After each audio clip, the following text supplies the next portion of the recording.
Hey, good afternoon, good evening to everyone who's joining us. Thank you so much for tuning in for tonight's show, Digital Dragnet. Today's program, today's webinar, today's live stream is actually going to be bilingual. We're going to have it in both English and Spanish. So I'm just going to do some quick announcements about how people can tune in Spanish, and then we'll go back to English. So buenas tardes, buenas noches a todas, todos, todes. El evento de hoy lo vamos a tener tanto en inglés como en español. Entonces, si quieres estar viendo, escuchando la versión en español, puedes ir a la página de Facebook del comité de Mijente, Mijente Support Committee, el comité de Mijente, donde ahí vamos a tener todo el programa en español. Entonces, mil gracias a nuestras increíbles intérpretes que nos están ayudando el día de hoy, Andreina, Ale, Chloe, quien ande por allá ayudándonos con esto. Muchísimas gracias y lo pueden ver en español en la página del Comité de Mijente y vamos a poner el link ahí en el chat, la liga en el chat para que lo puedan ver. So today's program is going to be in both English and Spanish. If folks need to tune into the Spanish version, it's going to be all in Spanish thanks to our amazing interpreters. You can go to Mijente Support Committee's Facebook page, and we're going to be live streaming there in Spanish. So that way people can kind of take a look over there. We are really, really excited about today's conversation. It couldn't come at a better time. It is so needed, and we are so excited to be able to put on this event together with the Intercept. As many of you all know, the Intercept has been doing some amazing reporting, exposing a lot about tech and surveillance in terms of not only how it's being used by the Department of Homeland Security, but how it's being used by, police, by private corporations, etc. So please, go support the Intercept, support their reporting, because we know that so much of the information that we know about DHS's surveillance network would not be possible without a lot of amazing journalism and organizing that has exposed it. So special thanks to them for working on this with us. We're really excited to have today's event with the U.S. representative from Minnesota's 5th Congressional District, Congresswoman Ilhan Omar. So with that, I will introduce her and welcome her to the live stream with us. Welcome, Congresswoman.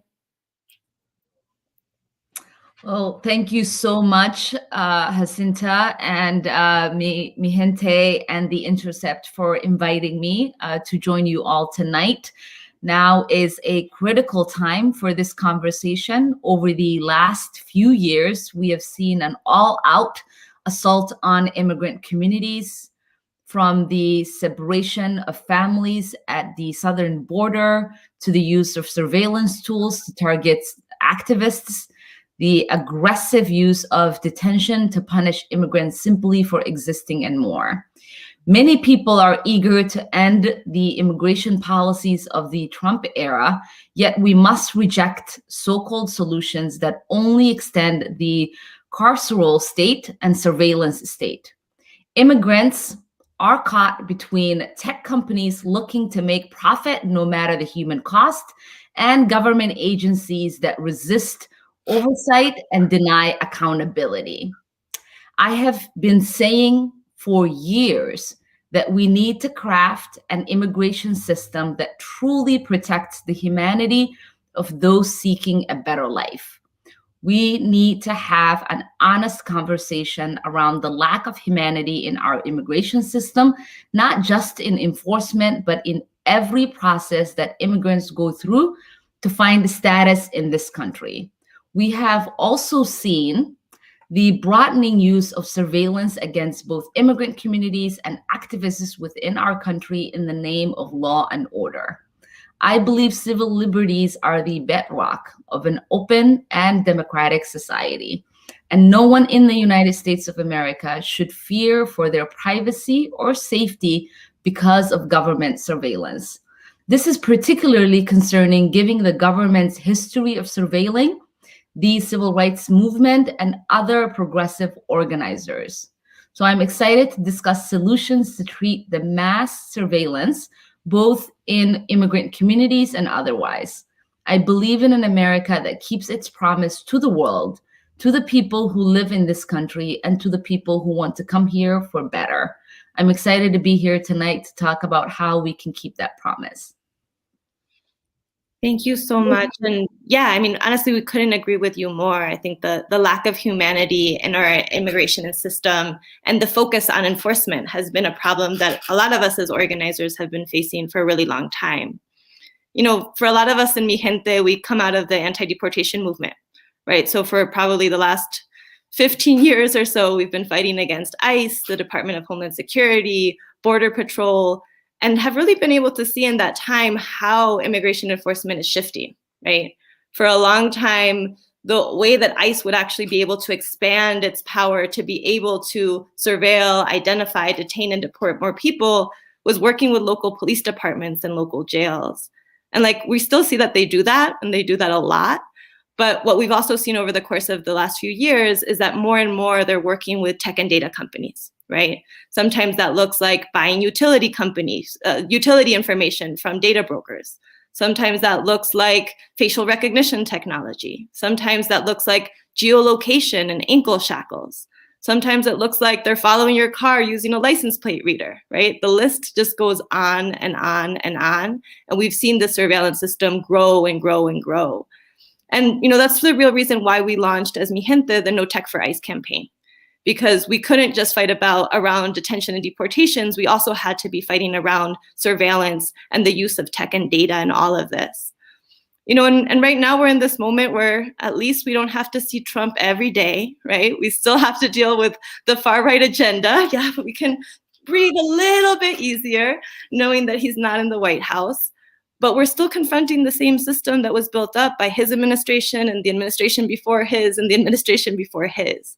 You know, in so many years that we've been launching this campaign, we understand that the use of surveillance and the focus on tech and data as solutions or alternatives is actually growing. And it's growing on both sides of the aisle, right? It's not just something that we can point blame at Republicans, but it's actually also that Democrats have really, really embraced, right? So many times we're being told that surveillance is the smart way or the future. Well, really, we know that it's part of the same enforcement system that is, you know, attacking our communities, harming our communities, and being used to control our movements, right? They're trying to retaliate against our movements when we're speaking up. So I think for us, it's really important to have this conversation right now because, you know, we're facing a new administration. We have a lot of opportunities, which is great, but we're also, you know, in the middle of a pandemic. And the same surveillance companies that have been making tools for ICE are now tracking our personal health information. Like Palantir has millions of dollars of contracts with Health and Human Services, right? The same way that they do for ICE. We're also seeing that the Biden administration is proposing a pathway to citizenship, but first they want to invest in surveillance in the border. You know, we're starting to see that anybody who's organizing, whether it's against police brutality, whether it's to protect our planet, whether it's to defend our water, the same surveillance system is being used for retaliation against them too. So again, we're really, really excited to have you here for this conversation. We have an amazing lineup of organizers who have some really important questions to ask. And it's no surprise to us that, you know, the tech and data industries are so dominated by white men. And yet many times the faces of the movements that are fighting against these systems are, again, women, our Black women, our Latinx folks, our Muslims, our Indigenous peoples. So we really kind of are excited to be able to at least have different facets of this whole conversation come to light. But just to kind of ground us and particularly talk about the way this impacts the immigrant rights movement, I want to pass it over to Emilia Gonzalez Avalos, calling in from Minneapolis, to talk a little bit about what this conversation means to you and to your organizing. Emilia?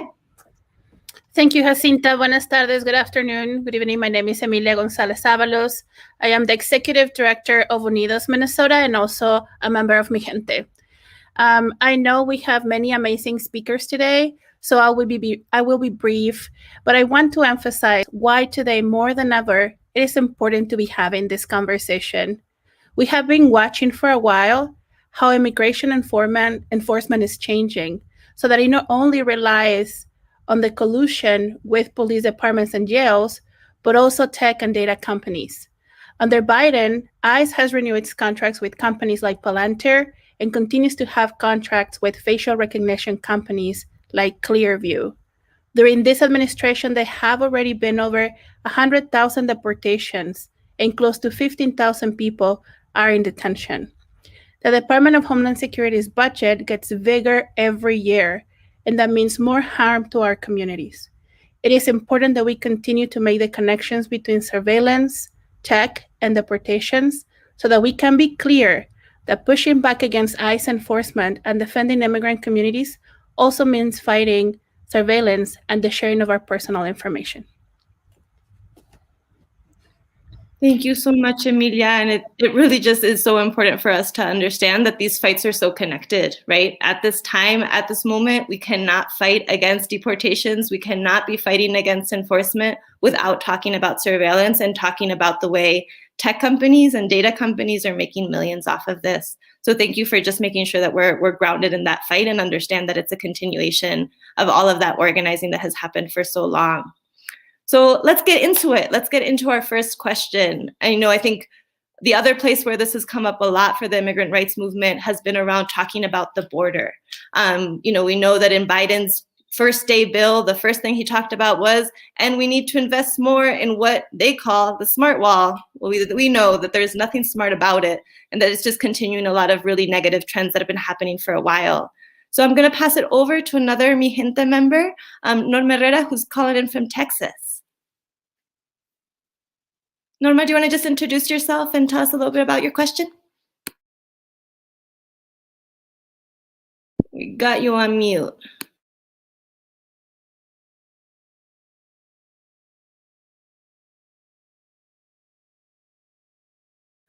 Hold on, Norma, we still have you on mute. Let's figure out. Can you hear me now? Okay, awesome. Sorry about that. Thank you, Jacinta. Thank you, everyone. Thank you, Congresswoman Omar, for taking my question today. I'm Norma Herrera. I'm originally from Tamaulipas, Mexico, which is right across the border from the Rio Grande Valley of South Texas, where I grew up. I work for the Equal Voice Network, and I'm a member of Mijente and our local No Border Wall Coalition. So during the Trump administration, we saw Democrats embrace this idea of a virtual wall instead of a physical one, like Jacinta said. And they were saying that they were willing to spend billions of dollars to fund a wall, so long as it consisted of drones, sensors, and other surveillance equipment instead of steel bollards and concrete. And on his first day in office, Biden introduced an immigration bill creating a pathway to citizenship for 11 million people and adding more funding for a surveillance wall. But our home is already hyper-militarized. We already have surveillance towers, drones, blimps in the air, and sensors monitoring our movements in our own neighborhoods.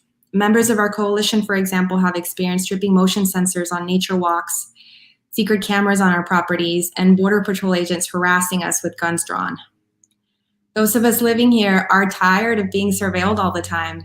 There was a time, for example, that we were visiting this 900-year-old tree that is essentially stranded south of the existing border wall.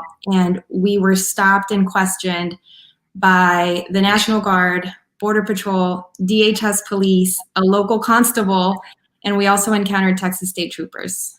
We weren't there but 20 minutes without encountering 5 different branches of law enforcement, all of them with their own surveillance technology. And we know that increased surveillance only makes border crossings more deadly by pushing people into more dangerous routes. Since '98, for example, CBP has recorded almost 8,000 deaths, which is likely an undercount, with 250 in 2020 alone. So this strategy being pursued by Democrats only doubles down on the same cruel and inhumane deterrence strategies we saw under Trump. Instead of investing in border communities by restoring areas harmed by wall construction and welcoming newcomers, the Biden administration seems intent on funding new surveillance technology. I want my parents to become US citizens, but I don't want our home to be sacrificed at the altar of border enforcement. What can we do at the federal level to turn the tide on surveillance at the border and ensure Democrats don't embrace these technologies in order to advance a pathway to citizenship? Thank you, Norma, for your very insightful question. This is absolutely one of my top priorities as we begin to negotiate the U.S. Citizenship Act. It is natural, of course, that there will be, trade-offs in any bill of this size, but I completely agree that we can't accept turning the entire border into a surveillance state. couple of weeks ago, I joined several of my colleagues in a delegation to the border, and I can tell you from what I saw that there is no amount of surveillance or deterrence that is going to keep people from fleeing the life or death situations in their home countries. Just as you said, we should be investing in border communities. We should also be legitimately addressing the root causes of migration, which means addressing our own foreign policy decisions that have contributed to the violence and insecurity, not just in Central America, but in many places around the world. We should remember that just after the Trump administration killed Qasem Soleimani, CPP, detained hundreds of Iranian Americans at several different locations, including the US-Canadian border in Washington state.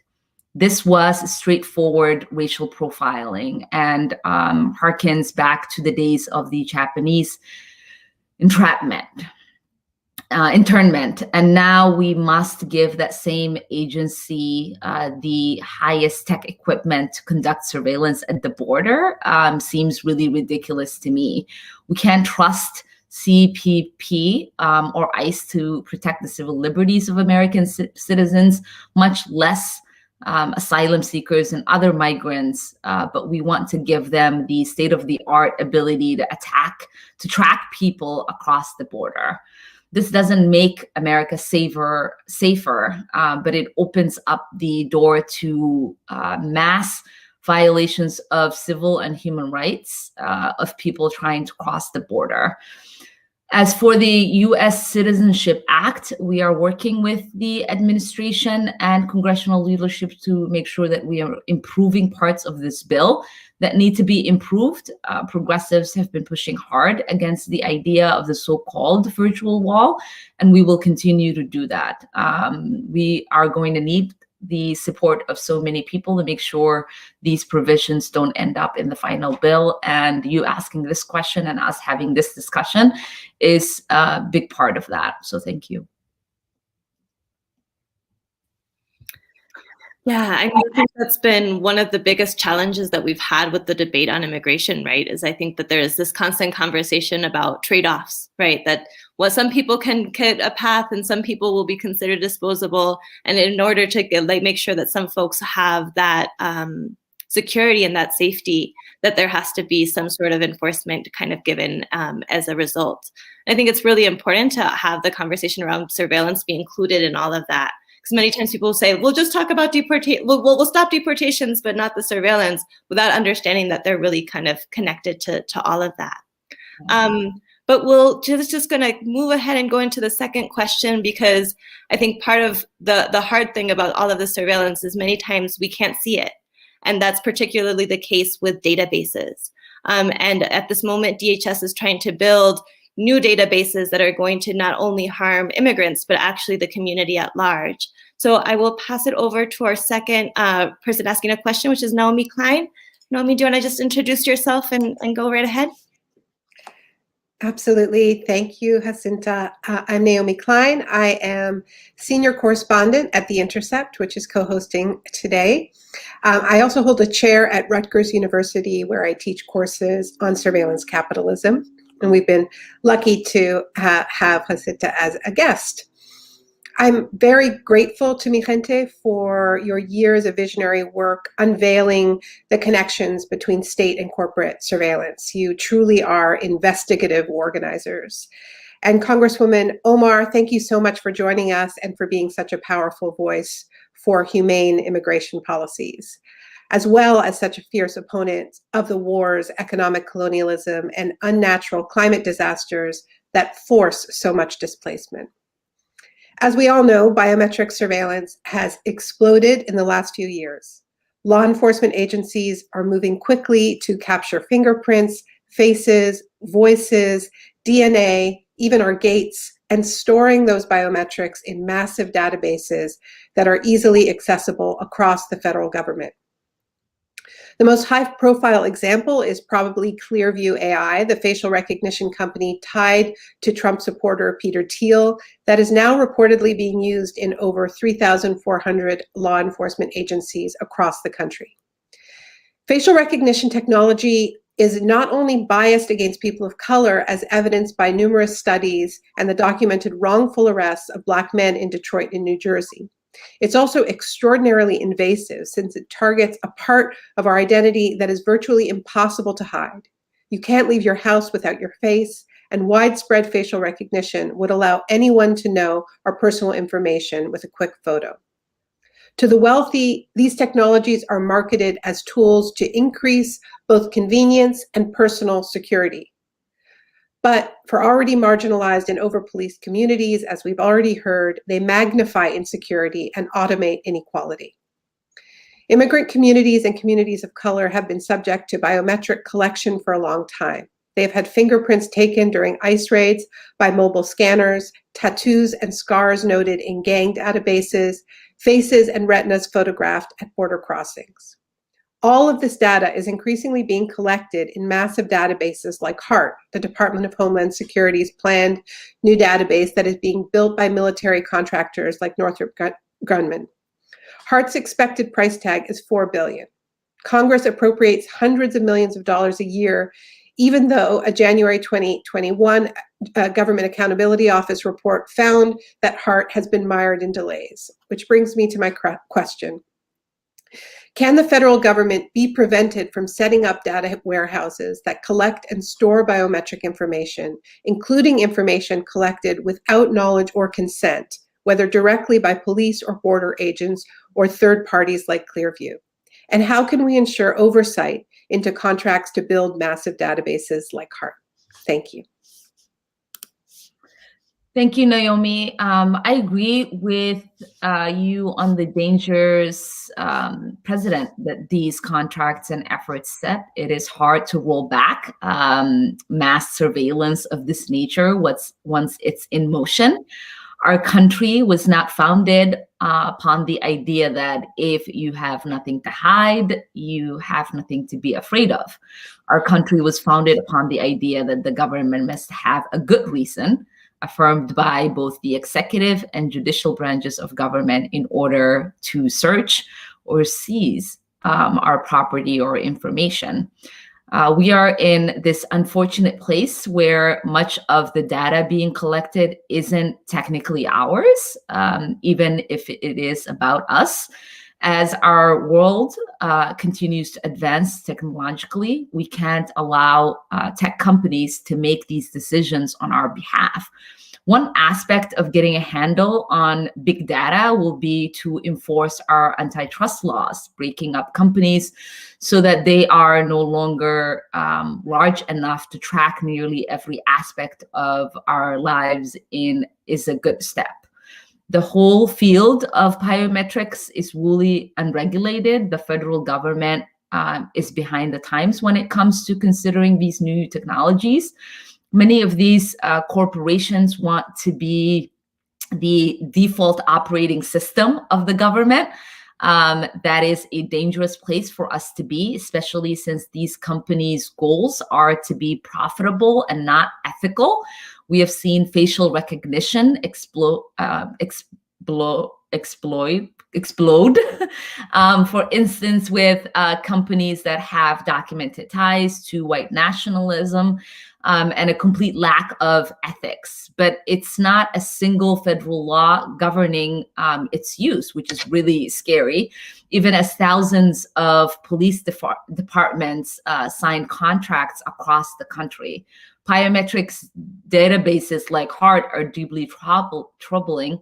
The government wants to be able to recognize us everywhere, leaving nowhere for people to hide. A big part of the Snowden revelation was how they were doing this with our cell phones and internet. Now they want to use our faces and bodies to track us. This is where you see the surveillance state really come together in these massive databases that are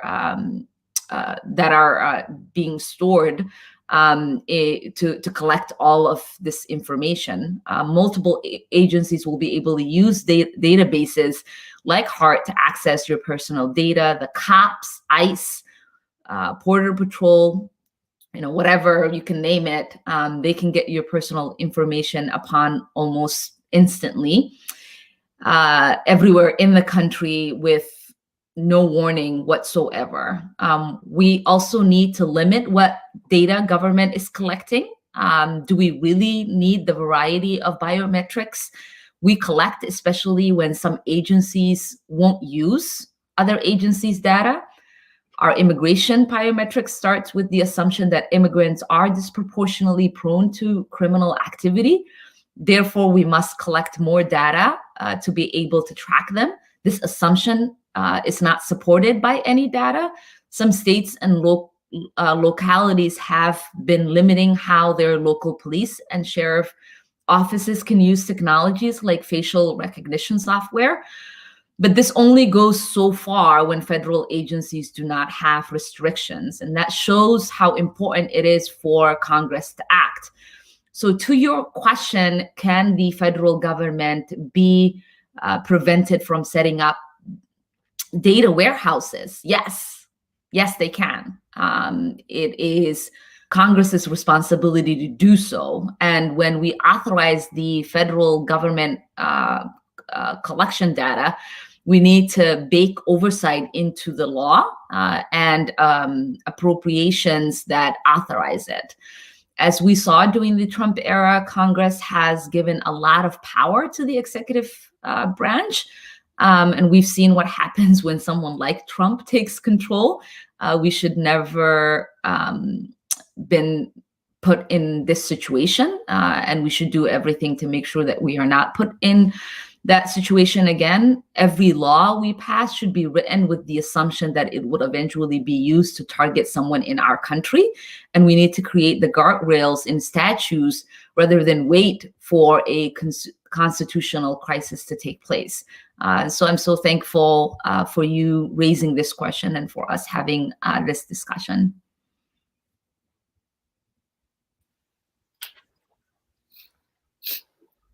Thank you so much for that question, Naomi, and for that answer, Congresswoman. You know, I think in the conversation around biometrics and data, folks are also not talking so much about the price tag.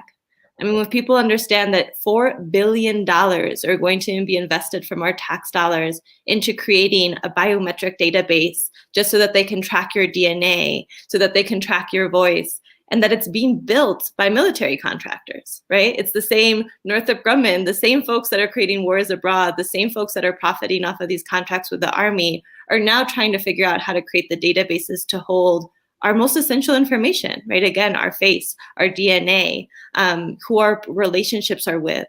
And so these are things that, like you're saying, if in the wrong hands, can have a very, very negative impact on communities, and especially when it's being used for detention and deportation and control of the immigration system. So I think it is really important for us to continue also in the appropriations fight to be bringing this up, right? Part of the reason why DHS's budget keeps getting bigger and bigger, it's not just to build brick and mortar cages, it's not just to hire more agents, it's also to invest in these types of data systems, which are really, really dangerous. You know, and it's important for us to have these conversations early and often, because we oftentimes have these conversations after something happens, and it's hard to fight to roll back something than it is to fight to stop it from happening in the first place.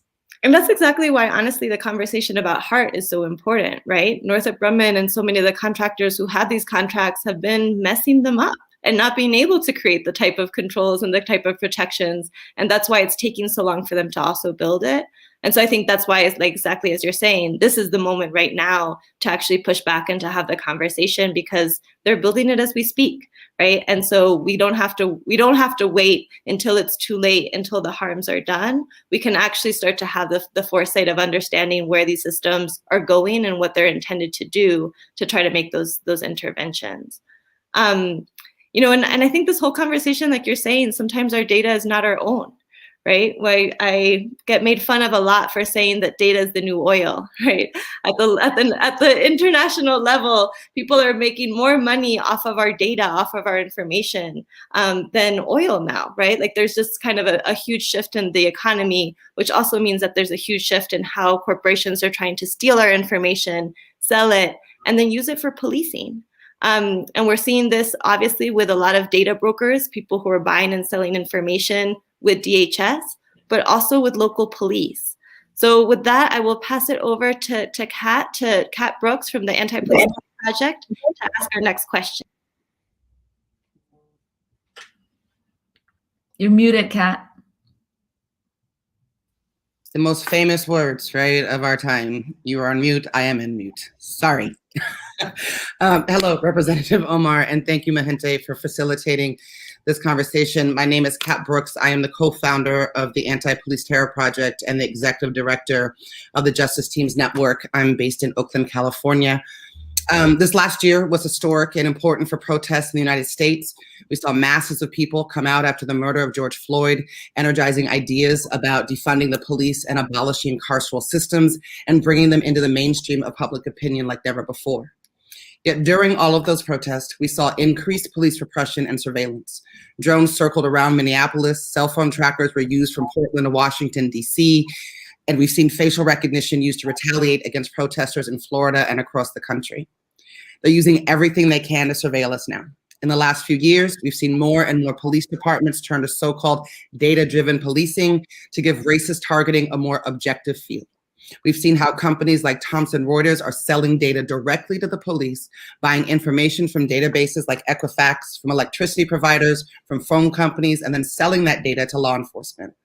Even though the police can't get this data themselves without a warrant, they can buy it from a third party, and that's what they're doing.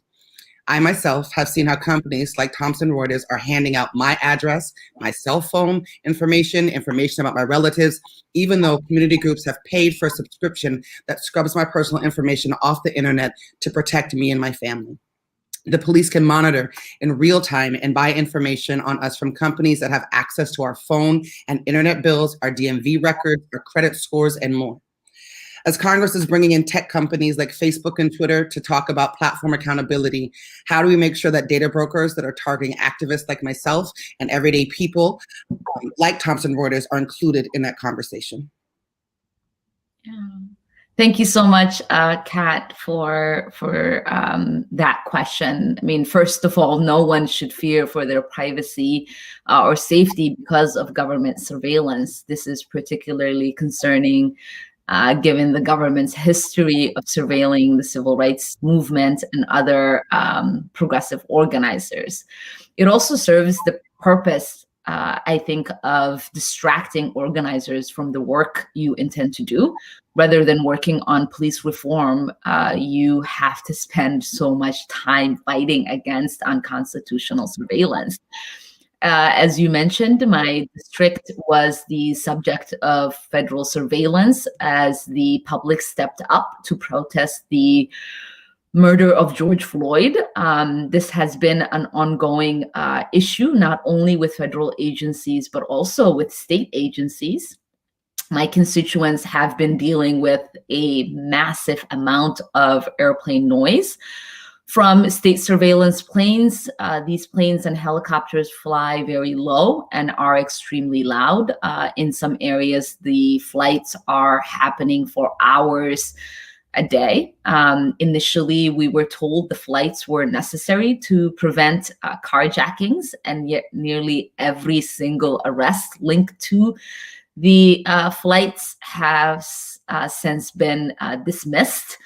You also mentioned the way tech companies are collecting much of the data that public entities then use to track and monitor activists. What can we do about this? First, I think we need a serious right to privacy. Right now, many companies own your data as soon as they collect it from you. Other countries have figured out a way to balance tech access with the right to own your data, and we should follow their lead. That could include putting a price on what the company owes you for the information that you create. Similarly, businesses that collect genetic or biometric data should not be allowed to profit off of the sale of your data. Our genetic information is immutable, and we need to protect that information like our lives depend on it. And we also need to curtail companies that are essentially for 21st century life. from selling data without your informed consent.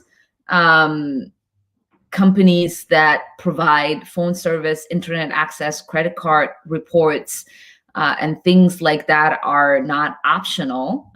We need those to live in our society right now, and we need to provide increased protection in settings that are no longer optional. Most importantly, we need restrict law enforcement, and we need to restrict law enforcement entities from accessing this data. Just because it doesn't require a warrant to obtain doesn't mean that it should constitute a search.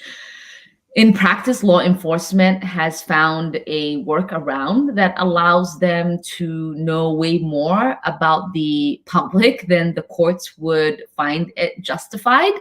And I think that it's really important for us to do something about it. And Congress needs to clarify the situation under the law. And so I thank you for raising the concern, and look forward to working with you in this regard. Thank you.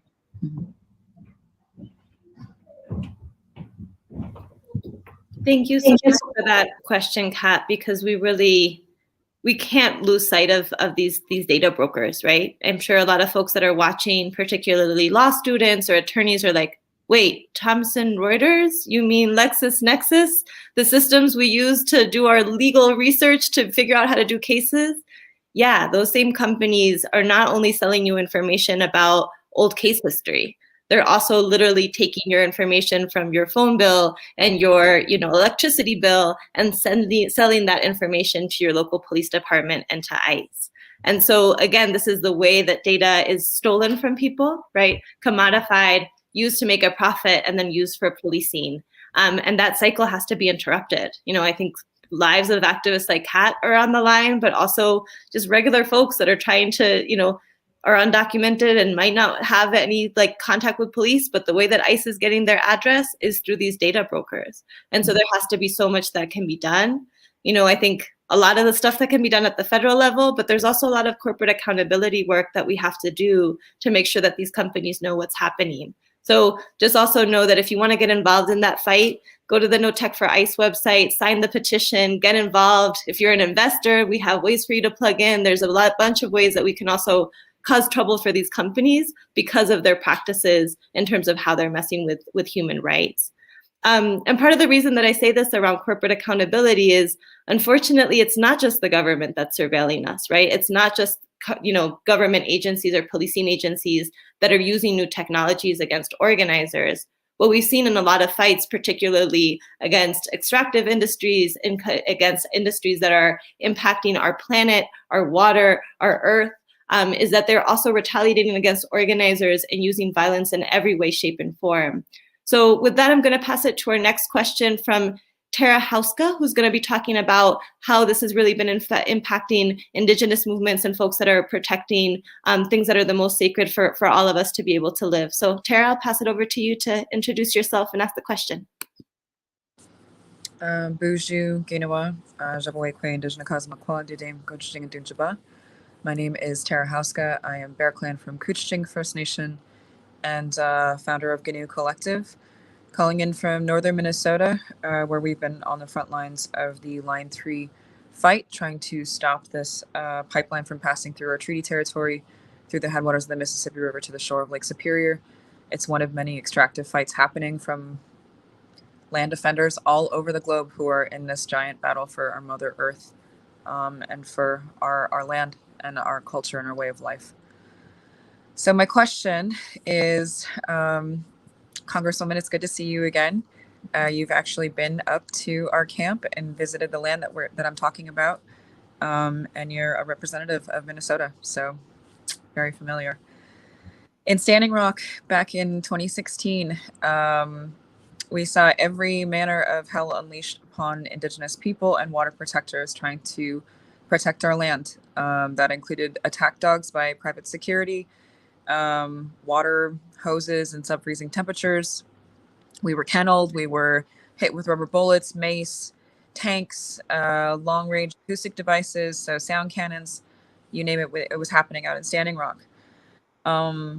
But we also saw this massive uptick in surveillance and the partnership of police with private security and corporate law. So we were surveilled from above, helicopters round the clock every single day. They're providing live feeds to law enforcement agencies, monitoring our Facebook and social media accounts. So seeing and using who our friends are, what we're liking, what we're doing online, to keep tabs on us and tabs on organizing. We learned later on through a lot of reporting by the Intercept, actually, about just the level of infiltration by police informants into our encampments, and that they were keeping track of our license plates, our personal information, and all of that in these databases that was available to a whole bunch of law enforcement. And then, lo and behold, all those tactics that they learned over in Standing Rock have been applied and are present in many other fights, including the one here in Minnesota at Line 3, including over in the fight in 2019 against the Jordan Cove gas plant, being monitored by the FBI and all kinds of law enforcement groups in that situation also. And here now with actually a public safety escrow account in which Enbridge is directly paying law enforcement for any suppression and oppression involving Line 3 protests and demonstrations. So they're basically using surveillance against First Amendment activities and using our law enforcement as the method and means of carrying out their interests in extraction. Native people in particular, I mean, we've had Customs Border Patrol drones over our Indigenous-led encampment. We obviously do not have any sort of deportation or those types of issues that are present there. Yet they are using this kind of equipment against us, private surveillance, on the ground PIs, all that. So what safeguards can be put in place to ensure that federal, state, and local law enforcement stop surveilling us, stop surveilling anti-pipeline protesters? Yeah. So good to see you again, Tara. Thank you so much for that question. In September 2020, Gizmodo published a review of CPP flight records that confirmed their drones were flying over Indigenous organizers' homes and camps. This is an egregious violation of constitutional rights, and it's especially ironic for an immigration agency to be surveilling the First Peoples of our nation. There are a few ways I think Congress needs to reform CPP and ICE when it comes to surveillance like this. First, we need meaningful disclosure to Congress. CPP and ICE should be required to report to congressional committees and to every federal official representing a given area if they are going outside of their legally designated mission. These agencies are allowed to assist in an emergency, but they don't have to tell anyone that what that emergency is and how they are assisting. This is not how executive agencies that exist because of congressional action should be responding to Congress. And we need to seriously look at this, and we need serious reform to when and where they can use drones. And I believe the answer is close to nowhere and never. We need to clarify the definition of a border and direct nexus to a border. These definitions allow CPP to operate with limited checks everywhere that is 100 miles from a border or near an international airport. That covers most of America, 65% of the American populace. This is expansive definition of the border zone. needs this expansion, this expanded definition of the border zone needs to be significantly curtailed, and we need to revise the purpose of CPP. CPP should not serve as a private security force for oil companies. Yes, some pieces of privately owned infrastructure are crucial to the functioning of our society. Things like power plants, broadband cables, and transmission lines. But this goes far beyond protecting infrastructure. In fact, the pipeline that's being discussed here, Line 3, is the subject of a lawsuit from the state of Minnesota that argues that the people of Minnesota do not need the oil it would bring through our state. Further, it's not even built yet. So it's really ludicrous for the government to say it is a vital piece of infrastructure, and it provides no benefit to the people of Minnesota. CPP should not serve as a translator for rural sheriffs. This is another major departure from CPP's legal purpose. In Minnesota, there have been many reports of rural sheriffs using CPP officers as a de facto translators when the sheriffs pick up someone who does not speak English. And this is wrong for so many reasons. There are some serious reforms that I believe will ease the most egregious violations of these constitutional rights. But ultimately, the task CPP does that we need to continue could be more easily, cheaply, and humanely done by agencies that do not act as a raw law enforcement entity.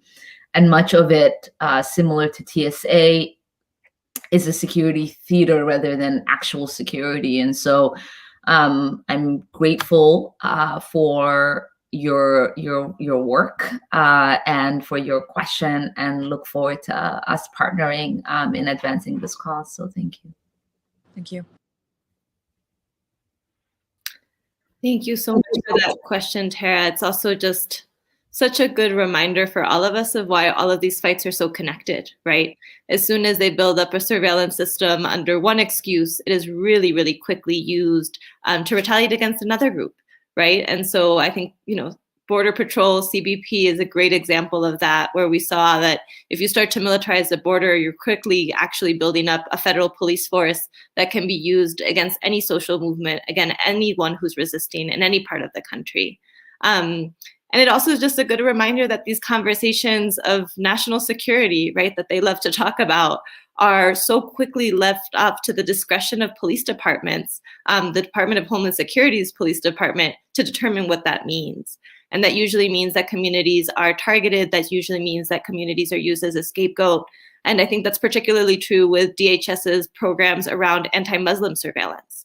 And so for that, we're going to go to our last question, and I'm going to pass the mic over to Dominique Cash, also calling in from Minnesota, to kind of, just break down what's been going on in your community, and particularly what's happening under this new administration and what we can do to make sure that President Biden is actually taking action. So Dominique, I'll pass it over to you. Thank you. Hello, Congresswoman Omar. Assalamu alaikum. Thank you for being present for this discussion.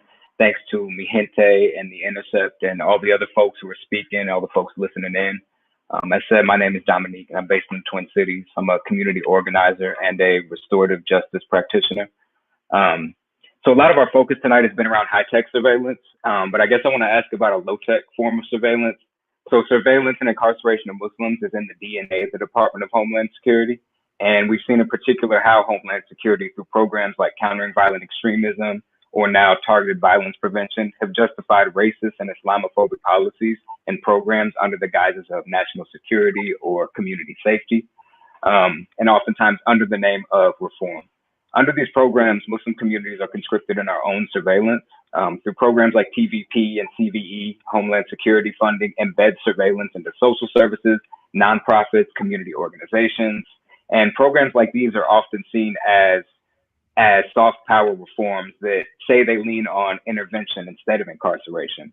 But for anybody who's familiar with the names on my shirt, these programs have only served to expand criminal categories and deepen mass incarceration, particularly for the Muslim community, and here particularly for the Black Muslim and East African Muslim communities. So the money for targeted violence prevention within the department was doubled from $10 to $20 million for fiscal year 2021. My question is, what are the measures that Congress and the new administration can take to ensure that targeted violence prevention and similar programs do not repeat the harms of CVE? Oh, wa alaikum salam, Dominique. Thank you so much for your question. It's a really important one, and one that hasn't been asked about or talked about in a while. I think this new administration has the opportunity to do away with these targeted programs. It is a great invasion of privacy that continues to depict Muslims as extremists and terrorists. The previous administration granted 2/3 of their applications to those focused on Muslims and immigrants, even though white supremacists have been arrested and caused more deaths in recent years. These programs have been portrayed as soft approach on counter surveillance, yet we still see them targeting Muslims and minorities at an alarming rate. Community outreach initiatives and working to build relationships with these communities to prevent people from becoming violent extremists. More than half of these programs are focused on schools and students, some as young as 5 years old. They are recruiting community leaders, social workers, teachers, and others to assist them in identifying individuals that might be at risk of becoming a violent extremist. They try and use youth unaccounted times and unobserved space, which most of us call privacy, as a pillar to categorize them as risk factors for violent extremism. And we've seen the alarming damage truly that it has had in the Muslim community in Minneapolis, in New York, in Boston, in Los Angeles. The CVE program has been in place now for almost a decade, and no substantial evidence has been shown that they are effective in reducing or preventing terroristic violence. More than half of the violent crimes committed in the United States go unsolved each year. This program has been an attack on our privacy, and it's been discriminatory in practice. And not only should we do away with it, I think it's past time. I heavily opposed it as a civilian when this first started under the Obama administration, and have been speaking out against it since then, and will continue to pressure this administration to do away with it. So thank you.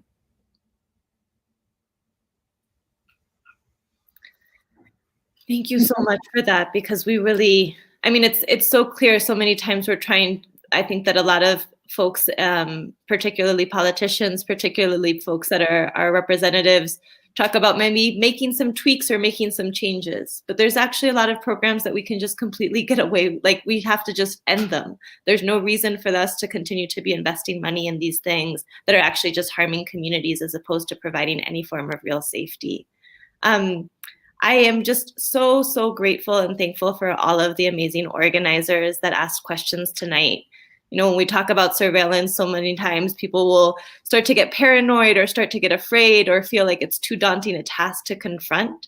But I think all of the folks that have asked questions today are kind of really living proof that the only way we have a safe community, a secure community, is if we're organized and if we're fighting back and we're bringing these things to light. So Thanks to everyone for asking these questions. Thank you, Congresswoman, for making the time to have this important discussion and to continue to bring these issues into the spotlight in DC. Again, we know that this is a fight that we're having with members on both sides of the aisle, that it's continuing to push against criminalization, militarization, all of the things that are trying to keep our communities, at the margins. And we understand that our communities are worthy of real safety, of real security, of real dignity, and a real sense of community that is protected from both government surveillance, but also from the tech and data companies that are really trying to attack all of us as we're organizing, but all of us as we're living regular lives. So for all of the folks that are watching that want to get involved, please go to the No Tech for ICE website. You can sign up, you can sign the petitions, you can be involved. We're really trying to build a movement that is bringing together different sectors, different folks that are fighting on different fronts to talk about these issues of tech and surveillance, to talk about how data is changing the way that we relate to one another. So please go get plugged in. Follow us on Twitter, share this video, make sure that people are part of the conversation. And yeah, again, just thank you so much. And I'll pass it over to you, Congresswoman, to just close us out. No, I mean, thank you for the invitation. Thanks to all of the activists who joined us and for their work and for their insightful questions. I mean, I think the one thing that I will say in closing is that this work sometimes feels daunting. It can make you feel helpless. It is work that you are doing in opposition to very powerful and dangerous people. And so but it's really important work. One of the things that are supposed to set this country apart from many countries around the world is the fact that we have civil liberties that are constitutionally protected. And that needs to be accessible and advanced for every single being in this country. And so thank you all for this great conversation, and look forward to continuing to do this with you. Thank you so much. And thanks everyone for plugging in, for being part of the conversation. Looking forward to continuing the fight with all of you. Have a good night.